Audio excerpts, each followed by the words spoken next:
This investigation is far from complete, and we will not jeopardize its integrity by releasing or discussing documents or information before the appropriate time.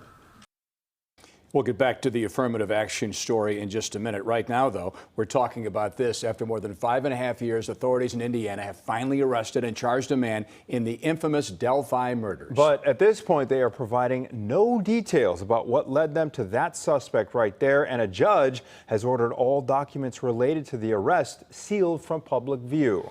Here to talk about it, what this could possibly indicate about the status of the case, former federal special agent Ross Rice. Ross, always good to see you. As we came on, you mentioned to me great police work, but a lot of unanswered questions, right? What do you want to know here? We a lot of stuff left out. That's great.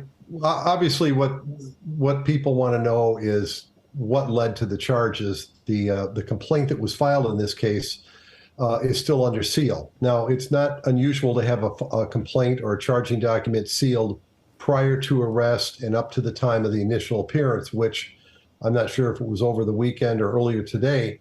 But for some reason, the prosecution asked for this complaint to be continued under seal, which is somewhat unusual because you now have a defendant that's charged.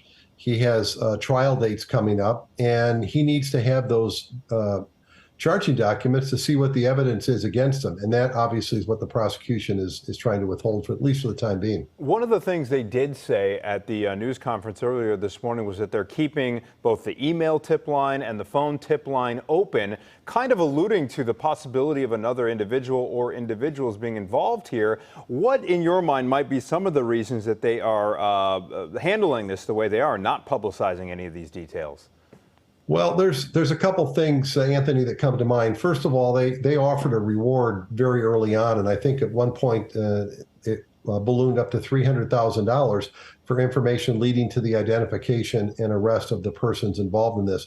It's quite possible that the charges that were filed were based on a tip that was received from a member of the public, and they want to keep that person their identity protected as long as possible. They could even be looking at witness protection for that person.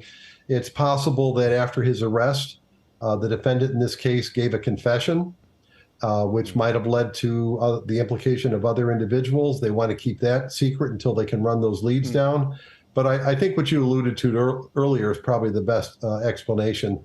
They have reason to believe that other people were involved either in the actual crime or the cover-up after the fact. And they want to have time to run those leads down without exposing to the public and, by extension, the person that might be involved, what that evidence is. Right. Would you be surprised at this point if they weren't looking for someone else?